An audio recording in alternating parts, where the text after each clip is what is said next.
context of the collaboration with the civil society of the Mediterranean and the minority rights group, La Voix de la Femme Amazigh, works on the integration of Amazigh women in the judicial system. We have with us today Zineb Bouali. She's a graduate of the National Administration School and with a master's degree in finance and banking. She is also an executive in a public administration, a social activist, and a volunteer in a community service program with the American Language Center. Welcome, Zineb. Thank you. We'll start with you with the first question.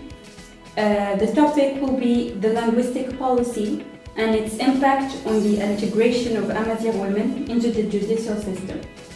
How has the historical marginalization of the Amazigh language influenced the current linguistic policies in the judicial system, from your position?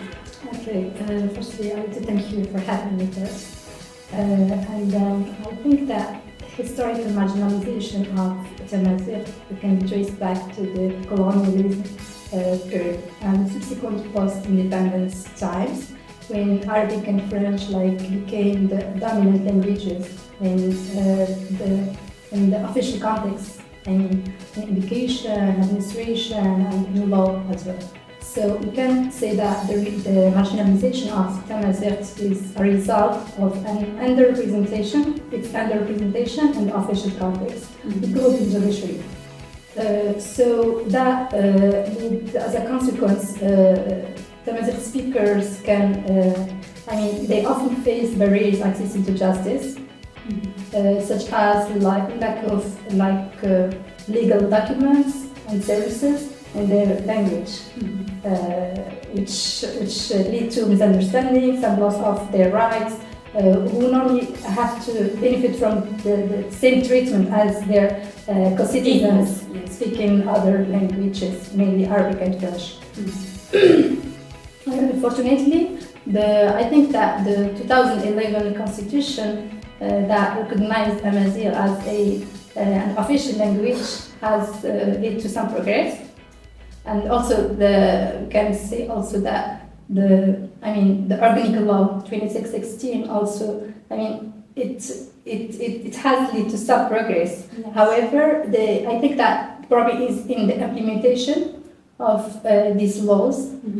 Because we can find lack of we still have regression and the application of the laws. Yeah, it's not about lack of laws, but their application and in the real life, specifically that when we are talking about judicial institutions, a lot of them still lack infrastructures and tools to support properly and fully Amazigh speakers. Yes. So how you talked about how the regression of the implementation of the laws regress the advancement of even though the laws exist. So what specific linguistic policies from your position as a social activist could be put in place to support the use of Amazigh in the judicial system? Yeah, I would say that the main policies or public policies that could be put in place to support the use or the concretization of Amazigh, we can say, for example, to establishing a bilingualism official system. To use Amazigh alongside Arabic and French in all judicial proceedings, including judicial rulings. All the procedures. Yes. Okay. Whenever you access to a judicial institution, you need to have someone to talk to. Yeah. Your own someone language. Who understands you. Yeah. As a citizen, man or female, I need someone to listen to me. As I need to talk the language I want, since it's official. Okay. It's an official language, so I need to be. Yeah. And by the way, I think that the organic law in its article, I think it's 13 or 30, sorry, it permits to every citizen to benefit from the same the same rights as other people speaking other languages. I mean, the Amazigh citizen to benefit from the same rights. That means that as a Tamazight speaker, whenever I go, I mean, in every public administration, judicial, economic, tax administration, etc., I need to find someone, at least in front office, I need to find someone who can talk to me. I'm not talking about myself because I can talk different languages, but I'm talking about, for example, women from the rural area who are illiterate. So they have to find someone at least to listen to them, to understand them, okay, and to have like the proper answers that they need. So it's very interesting, this language, to become official, okay. Another thing is, I think that it's about recruitment and training, okay. I think that, in the judicial institutions, they need to have, to recruit, to boost the recruitment of people who are talking fluently Tamazight, okay. We all know that we have like masters in Tamazight, we have even PhD in Tamazight, etc. So we need to recruit more and more those people who are fluent in Tamazight, or otherwise training people. Other people who don't speak Tamazight. Yeah, exactly. Judges, lawyers, and court staff, etc. We need to to afford them a continuing training, okay, so that they understand how to communicate properly and accurately with people who are speaking Tamazight, okay. So it's very interesting. Also, I think that I find very important is to launch like awareness campaigns, okay, so that we can raise awareness about the right of people who are speaking Tamazight. That they have to get the same benefit as other people who are speaking other languages, okay, because they are citizens, they pay taxes as other people, so they have to enjoy the same rights as their co-citizens. So to raise awareness is very interesting. By media, by in education, like in schools, etc. We have to raise this awareness about this topic. Another thing is, I think it's about legal texts, etc. It's not about like non-existence of these texts, but they do exist. It's the application. It's we can find this problem is in all domains. As I work for the administration, so I know how the texts are. They exist. Yes. But unfortunately, the problem exists and they are not put into action. Okay, which is a kind of controversy actually, because the texts are here, but the implementation. So where is the problem exactly? Is it the associate? Is it the administration itself? Is it the places who are responsible to implement these texts? Where the problem resides? It's really and we have also and we have to like launch or set a mechanism to measure how these texts influenced the reality of people. Okay, we are producing or we are creating texts, legislative texts, etc. But we never, mostly we never measure what are the impacts of these texts. Okay, which is necessary for me so that we can find our policies, our public policies are effective or not. We need to go beyond the exactly. And also, that leads me to talk about like a partnership that has been to be launched between like policymakers and the organizations. Okay, the organizations who are working directly with people. Yes. Okay, it's them who have like they know more about the reality of those people. Are they enjoying? And they work directly with the concern. And they know about like the real needs of those people. So this partnership should be, boosted between policymakers and local organizations.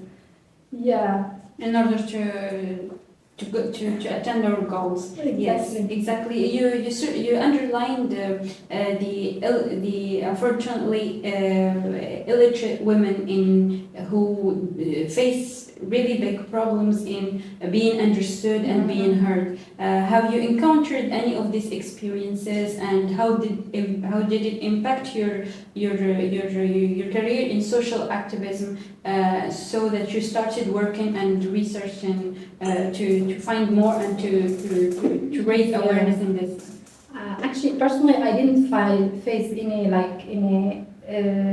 similar situation, but since I came from other countryside, I know people, I know women who are illiterate, and that they face they're struggling to go, for example, to go to administrations.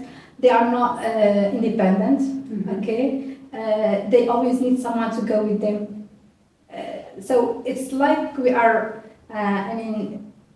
We are attacking their privacy. For example, imagine you as a woman who need to list something for you. You don't want other people to know about. Yes. You need, for example, to go to a lawyer. Yes. Since you are illiterate, you can't speak Arabic and French. You need to go to a lawyer. You always need someone to go with you. Mainly. So you are forced to tell your stories to the local companies. Yeah. So this is a thing. So I do know. I'm always in contact with women. As I said, I'm from a region where women mostly they didn't go to school. Okay, before in the past specifically, so they are struggling to access to their basic needs. Okay, basic rights. Yeah, so they always need someone to listen to them. So policymakers have to launch mechanisms so that these women struggle less. Okay. Also. And how, from your point of view, you said that we need to raise awareness through media, through other mechanisms. From your own point of view, how can organizations and civil society can boost this thing and can raise awareness about this issue? I think that the first step to raise awareness is to know about those problems. To listen to the people. Yeah, exactly. To organize workshops with these people, marginalized people who speak only one language. Okay, to know about what are specifically or exactly they're struggling. Okay, when accessing, for example, judicial institutions.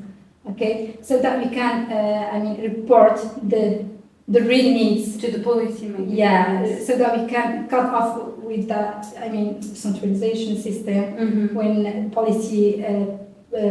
public policies are made in Rabat, in the capital. In the capital, and they stay in the capital. They don't go further. Yeah, so I'm with this. When we are talking about regionalization, it has to go far.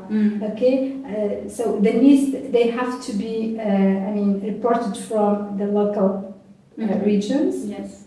So and I think it's the role of the civil society somehow and the organizations. So by launching these workshops to communicate as a first step with people, to listen to them, to listen about their struggles, the specific and to inform them with their rights and their rights also, because most of these people don't know that they have rights and they are afraid to ask for them. Yeah, it goes each way. Exactly. Yeah, and to report as a second step to report these needs to the policymakers, and this is, I think, this by launching mechanism of the advocacy for these rights. Okay. Another thing that makes pressure on the policymakers. Exactly. For me, I see the organization, civil society, as a bridge between population and policymakers, because I know that the barriers of administration, the officials, etc., they don't cover hot Yes. problems. It's Okay, because you have a formal environment, they have their own ways of work. Exactly. Exactly, yes. Yeah, I know. So, so as I said, these organizations, they are a bridge. They have to be a bridge in the Between in the- two ways. The Okay. concerned and the To support their needs, but also to inform them about Yes. the policy, new policies, about their rights, about to update them. Yes. Okay. To raise their About awareness. exactly. Exactly. So because it's really- And from your position as a social activist, what kind of trainings can you suggest to legal professionals to ensure they can effectively communicate with Tamazight-speaking people, especially women? Yeah, okay. As I said before, I think that the most important thing is to continue training for people who are working in justice, such as judges, lawyers, and all court staff, etc. And to organize for them like workshops. To inform them or to train them about the cultural context is also very Because important. it's very important, yes. But because when we are talking about language, it's not like something that it's. It's a context. It's a cultural context. So it's very important, okay, to train them about those topics.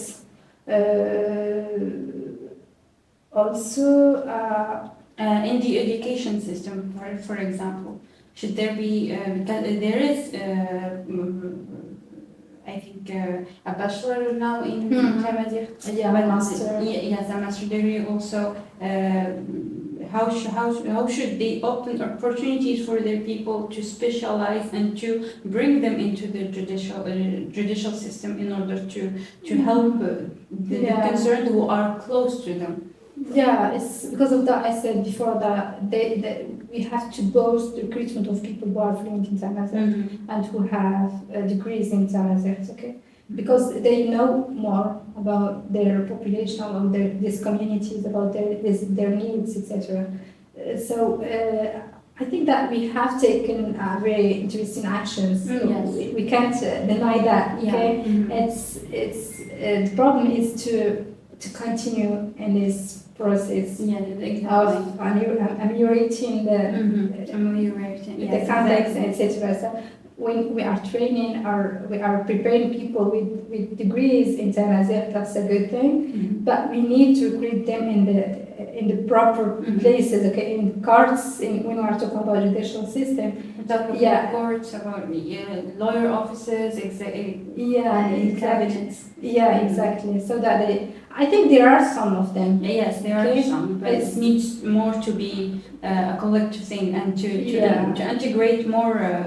And to ensure a continuing training to those people also, because it's not all of them they know about like the strugglings of people who are speaking just Tamazight. Okay?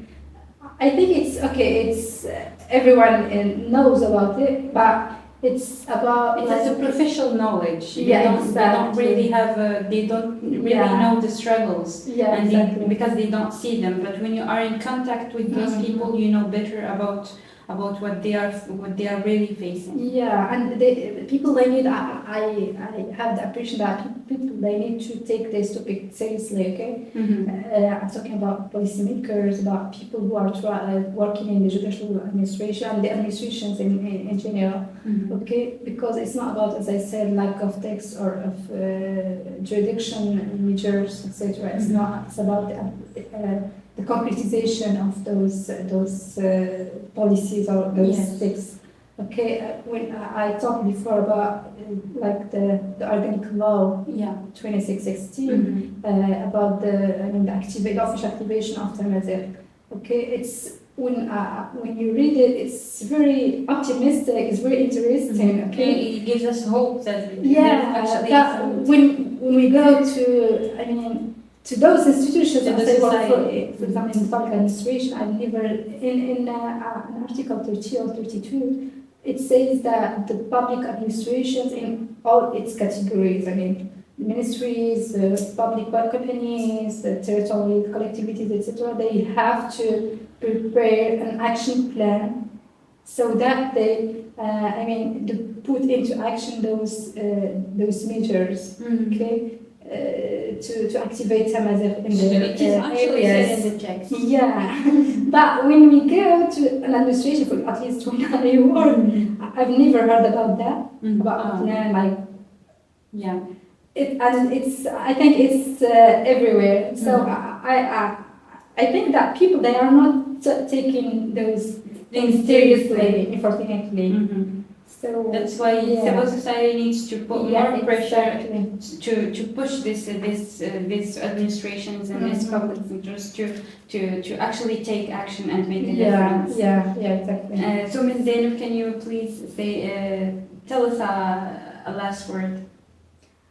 Okay, I thank you really for having me today. I enjoyed this conversation, and we hope that, we are optimistic about, at least we have a dynamic. Okay, it's not like a passive thing. Okay, we have a dynamic. We are moving forward.